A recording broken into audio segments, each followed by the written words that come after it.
Histoire à méditer. Voici l'histoire d'un homme qui avait acheté un mouton pour sa famille pour la fête de l'Aïd. On l'appelait Abou Mohamed.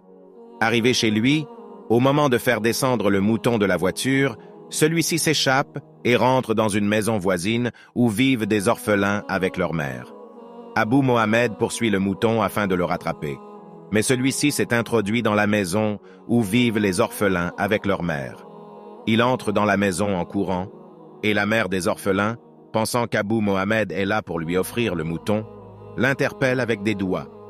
La dame lui dit « Oh mon frère, qu'Allah te récompense pour cette surprise que tu nous as faite. Seul Allah peut te récompenser. » Abou Mohamed reste bouche bée devant cette situation délicate, car sa famille aussi l'attendait pour ce mouton. Mais il reste calme, et avec un sourire, il dit à la dame « Qu'Allah vous assiste. Cela a été un plaisir pour moi de vous offrir ce mouton. » En sortant de la maison, Abou Mohamed lève les mains et dit « Oh Allah, accepte de ma part cette bonne œuvre avec une intention sincère. » Il rentre chez lui et sa femme lui demande « Où est le mouton que tu devais acheter?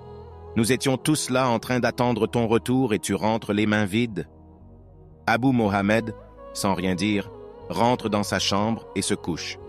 Au milieu de la nuit, il se lève pour implorer son Seigneur d'accepter son œuvre et de lui faciliter l'achat d'un autre mouton.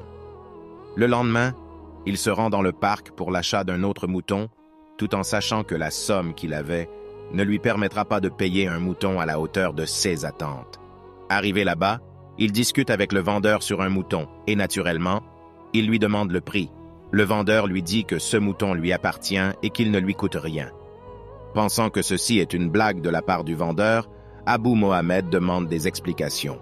Mais le vendeur répond la même chose. « Je te l'offre.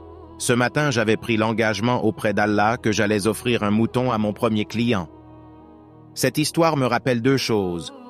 1.